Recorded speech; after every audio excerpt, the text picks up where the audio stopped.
Friends, मेरा नाम वासुदेव शुक्ला है। आज क्लास 10th की मैथ की बुक का चैप्टर 9 सब एप्लीकेशन ऑफ ट्रिग्नोमेट्री की एक्सरसाइज 9.1 का पार्ट पर डिस्कस करेंगे। तो वीडियो शुरू करते हैं। तो ये है चैप्टर 9 सब एप्लीकेशन ऑफ ट्रिग्नोमेट्री। तो हमने ट्रिग्नोमेट्री के बारे में पिछले चैप्टर में बहुत कुछ सीखा और इस चैप्टर में हम सीखेंगे यानी उसकी एप्लीकेशंस क्या क्या हैं वो हम इसमें चैप्टर में देखेंगे। तो एप्लीकेशंस मतलब ये कि जो डेली लाइफ में अगर हम बात करें कि किसी भी एंगल किसी कोई ऑब्जेक्ट को अगर हम देखते हैं तो किसी एंगल से देखते हैं तो उनके बीच की डिस्टेंस क्या होगी, या फिर काफ़ी ऐसी बहुत सारी चीज़ें इंजीनियरिंग लाइन में। तो जैसे मान लीजिए कोई एक ब्रिज बनाना है तो उसके लिए हम देखते हैं कि 15 डिग्री पे मान लीजिए कोई गाड़ी आराम से उस पर चढ़ सकती है। तो जब वो ब्रिज बनता है तो उसकी हम डिस्टेंस देखते हैं यानी कितना उस पर रोड डलेगा, कहाँ पे पिलर इसमें लगेंगे। तो ये सब चीज़ें जो एप्लीकेशंस होती हैं वो ट्रिग्नोमेट्री की काम में आती है। तो यहाँ पर हम यही सीखेंगे। तो सबसे पहला है लाइन ऑफ साइट। तो इसका मतलब यानी the line of sight is the line drawn from the eyes of an observer to a point in the object view by the observer. तो जो भी मान लो कोई पर्सन है वो अपने निश्चित पॉइंट पे यानी कि एक खास पॉइंट पे वो खड़ा है और वो किसी भी चीज़ को देखता है यानी उसको ऑब्जर्व करता है उस पॉइंट को, तो वो या तो ऊपर देखेगा या तो नीचे देखेगा यानी कौन से एंगल पे वो चीज़ वहाँ पर है। तो उसी के बेस पे बनाए गए हैं एंगल ऑफ एलिवेशन। तो यानी कि एंगल ऑफ एलिवेशन का मतलब ये है the angle of elevation is the angle formed by the line of sight with the horizontal when it is above the horizontal level, the case when we raise our head to look at the object. मतलब angle of elevation का मतलब ये कोई चीज़ elevate हो रही है तो अगर हॉरिजॉन्टल लेवल से कोई ऑब्जेक्ट ऊपर है तो हम क्या करते हैं, अपना सर उठाते हैं उस चीज़ को देखने के लिए। ये कुछ इस प्रकार होगा। मान लीजिए कोई हॉरिजॉन्टल लेवल है और ये एक टावर है मान लीजिए। तो जब यहाँ से कोई व्यक्ति देखेगा तो वो अपना सर उठाएगा इस पॉइंट पे। ये हॉरिजॉन्टल लेवल से, ये हॉरिजॉन्टल लेवल है, इससे ऊपर कोई ऑब्जेक्ट है तो ये कुछ इस प्रकार देखेगा। तो यहाँ पे जो एंगल बना तो ये ऑब्जर्व कर रहा है जो पर्सन, उसके बीच और हॉरिजॉन्टल लेवल के बीच ये थीटा एंगल बना। तो ये इसकी कितनी डिस्टेंस होगी ऑब्जेक्ट से, जो ऑब्जर्वर उसको देख रहा है इसके बीच की डिस्टेंस, या कोई टावर है जैसे मैंने टावर माना था तो उसकी ऊंचाई क्या होगी, या हॉरिजॉन्टल लेवल इसका कितनी लेंथ है। तो ये सब हम इसी चैप्टर में फाइंड आउट करेंगे। तो नेक्स्ट है इसका एंगल ऑफ डिप्रेशन। तो एंगल ऑफ डिप्रेशन है यहाँ पे। The angle of depression is the angle formed by the line of sight with the horizontal when it is below the horizontal case when we lower our head to look at the object. यानी horizontal level से कोई चीज़ नीचे है जो observer खड़ा है तो वो क्या हो जाता है, एंगल ऑफ डिप्रेशन। मान लीजिए ये कोई बिल्डिंग है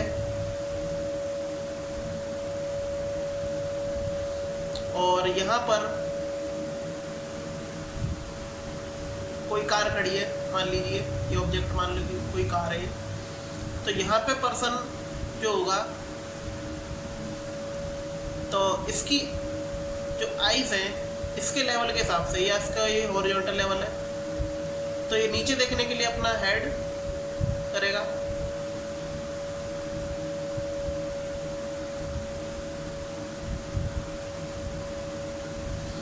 तो जो ये एंगल होगा वो होगा ये वाला एंगल थीटा। यानी कि जो ऑब्जर्वर देख रहा है उस ऑब्जेक्ट को और हॉरिजॉन्टल लेवल उसकी आइज के थ्रू बना है तो उनके बीच का एंगल थीटा है और यही हमारा क्या कहलाता है, एंगल ऑफ डिप्रेशन। और ये वाला एंगल इक्वल होगा थीटा, ये अल्टरनेट इंटीरियर एंगल की वजह से। तो यही चीज़ में हम इस चैप्टर में आगे सीखेंगे। तो चलिए एक्सरसाइज स्टार्ट करते हैं और देखेंगे कि जो ये एप्लीकेशन है वो हमारे किस किस चीज़ में यूज़ होती है। तो ये है एक्सरसाइज 9.1 का फर्स्ट क्वेश्चन। तो यहाँ पे इसको करते हैं। तो a circus artist is climbing a 20 metre long rope. तो कोई सर्कस आर्टिस्ट है, वो 20 मीटर लंबी रस्सी पे क्लाइंब करेगा। तो which is tightly stretched and tight from the top of a vertical pole to the ground. जो ग्राउंड से वर्टिकल पोल होगा तो उस पर ये बिल्कुल टाइटली स्ट्रेच है, ये यानी बहुत टाइटली बंधी हुई है रस्सी। और find the height of the pole, यानी हमें उस पोल की ऊंचाई बतानी है। If the angle made by the rope with the ground, यानी ग्राउंड के साथ जो रस्सी का के बीच का जो कोण है वो है इस 30 डिग्री। तो यहाँ पे देखिए हम क्या करेंगे, जैसे जैसे क्वेश्चन में कह रहा है वैसे वैसे हम फिगर बना देंगे। तो इस चैप्टर में ध्यान रहे कि फिगर बनानी बहुत ज़रूरी है, बिना फिगर के आप क्वेश्चन नहीं कर पाएंगे और बोर्ड एग्जाम्स में भी आपके नंबर कट हो सकते हैं। इसलिए फिगर जरूर बनाएं। और फिगर से हमें ये आसानी होती है क्योंकि इसे हम सीधे सीधे देखकर हम उसमें या तो जैसे इसमें वर्टिकल पोल है तो ऐसे कुछ निकाल सकते हैं, या ग्राउंड लेवल निकाल सकते हैं, या एंगल भी निकाल सकते हैं। तो यहाँ पर एक वर्टिकल पोल है और ये रस्सी है जो ग्राउंड लेवल से बंधी है। तो ये है 20 मीटर और जो एंगल बन रहा है ग्राउंड से वो है 30 डिग्री। और इसे मान लीजिए ए, बी और सी। ट्रिग्नोमेट्री ये तो हमें पता होना चाहिए कि ये राइट एंगल ट्रायंगल ही बनेगा। तो यहाँ पे गिवन में क्या क्या है, तो गिवन में ए सी इक्वल टू 20 मीटर और थीटा में कितना दे रखा है 30 डिग्री। तो देखिए हमें क्या निकालना है, हाइट ऑफ द पोल, यानी जो ए बी है ये पोल है ये, तो ए बी हमें फाइंड आउट करना है, ए बी। तो ये हम निकाल लेंगे। तो यहाँ पर अकॉर्डिंग टू क्वेश्चन, तो यहाँ पर हम क्या करेंगे, देखिए हमें एक ऐसा रिलेशन देखना है जिसमें अननोन और नोन क्वांटिटी दोनों।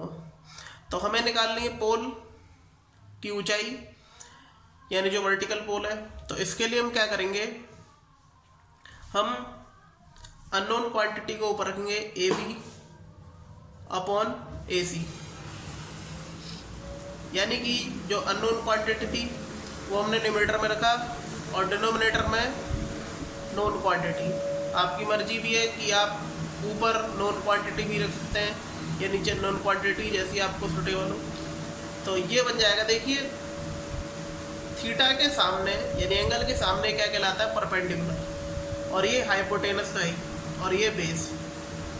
तो मैंने ए बी अपॉन ए सी लिया, तो ए बी अपॉन ए सी यानी पी अपॉन एच, परपेंडिकुलर और हाइपोटेनस, ये हमारा क्या होता है साइन थीटा। तो यहाँ पे जो ए बी है ये तो हमें फाइंड आउट करना ही करना है। ए सी वैल्यू है 20 इक्वल टू साइन थीटा की वैल्यू क्या है 30। तो इस प्रकार यहाँ पर A B upon 20 equal to, देखिए साइन 30 की वैल्यू अब हमें पता भी होनी चाहिए क्योंकि हमने पूरा 8 चैप्टर किया है और ये आपको जितनी प्रैक्टिस करेंगे इन क्वेश्चंस की तभी याद होगी। तो साइन 30 की जो वैल्यू है वो होती है 1/2। क्रॉस मल्टीप्लाई कर लेंगे तो ये हो जाएगा ए बी इक्वल टू 20 को 1 से मल्टीप्लाई तो 20/2, 2 से 20 कट जाएगा 10 टाइम्स। तो यहाँ पे A B equal to 10 metre आ जाएगा। तो यही हमें बताना था। तो काफ़ी आसान क्वेश्चन है। तो ये है सेकंड क्वेश्चन। तो यहाँ पे दे रखा है a tree breaks due to storm, यानी एक पेड़ है जो तूफान की वजह से टूट गया है। And the broken part bands, तो जो उसका टूटा हुआ पार्ट है वो बैंड हो गया है। तो so that the top of the tree touches the ground making an angle 30 degree with it. तो जहाँ से वो टच कर रहा है पेड़, यानी टूट के जहाँ पे टच कर रहा होगा ग्राउंड लेवल से, तो उसके बीच का जो एंगल है, यानी ग्राउंड लेवल और ट्री के बीच जो टूटा है उसके बीच का एंगल है 30 degree. The distance between the foot of the tree, यानी ट्री के फुट से और to the point where the top touches the ground is 8 metre. यानी कि जहाँ से पेड़ और जो टच कर रखा है टूटा हुआ जो उसका पेड़ है ऊपर का पार्ट, तो उसके बीच की डिस्टेंस दे रखी हुई है 8 मीटर।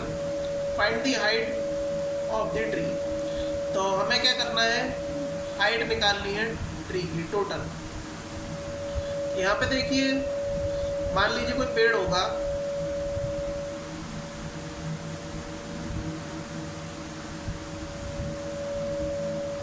तो हमने मान लिए ए डी एक टोटल पेड़ है।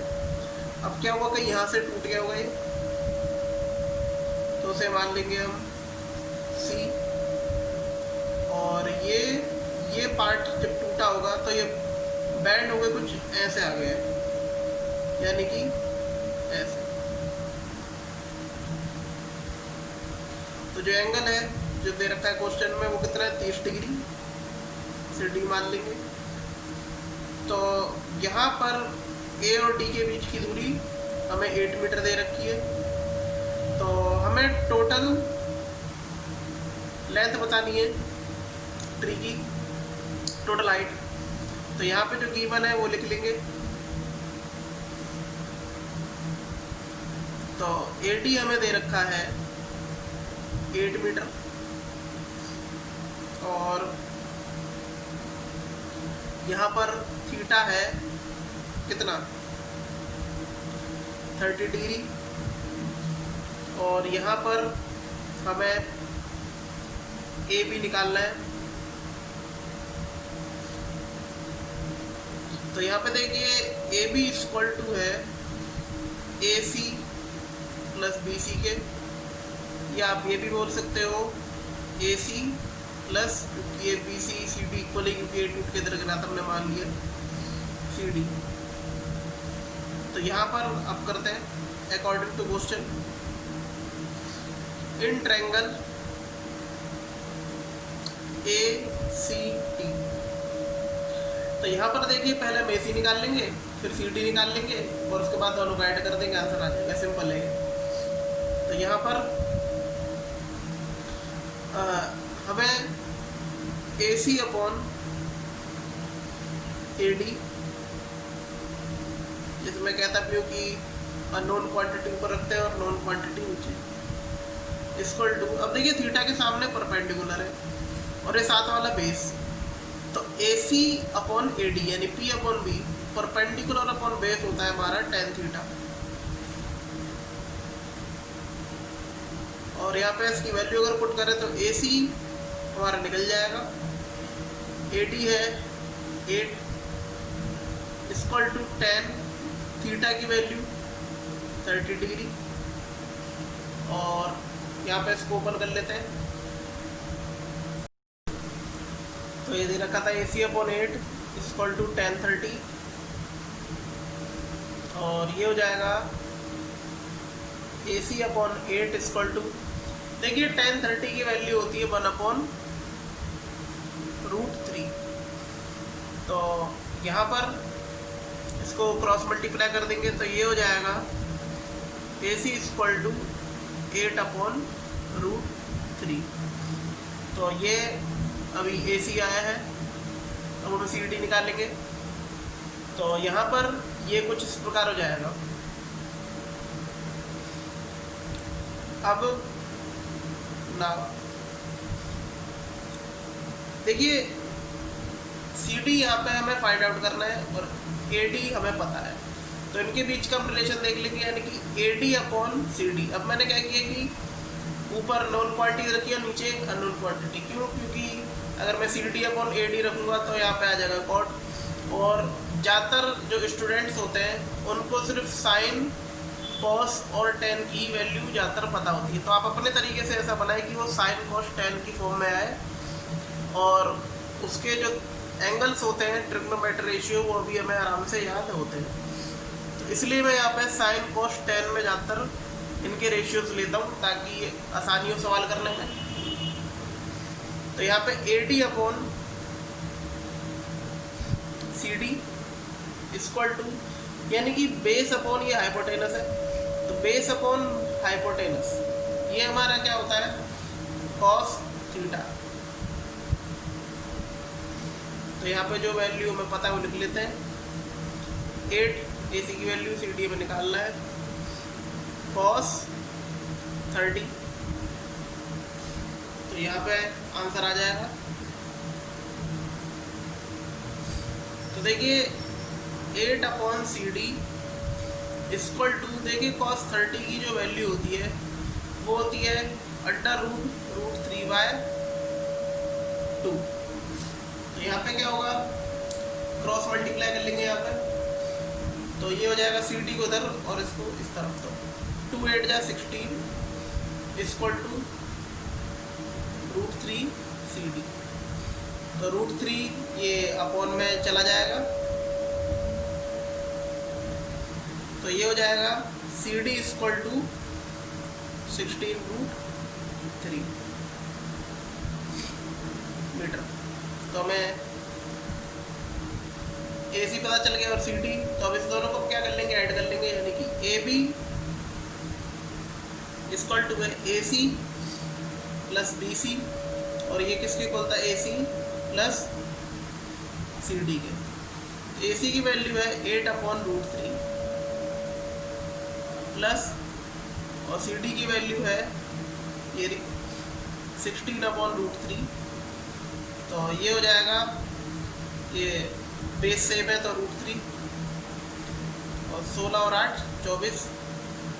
देखिए इसको रेसलेशन भी कर सकते हैं, √3 से ऊपर, √3 से नीचे, तो रूट से रूट कट जाएगा, यानी 24√3/3, 3 से 24 कट हो जाएगा 8 टाइम्स, तो ये हो जाएगा 8√3 मीटर। तो यहाँ पे हमारा फाइनली ये आंसर आ गया है। तो कैसा लगा एक्सरसाइज 9.1 का पार्ट फर्स्ट, कमेंट करके बताइएगा। अगर आपको वीडियो अच्छी लगी तो प्लीज़ लाइक, शेयर, कमेंट करें। धन्यवाद।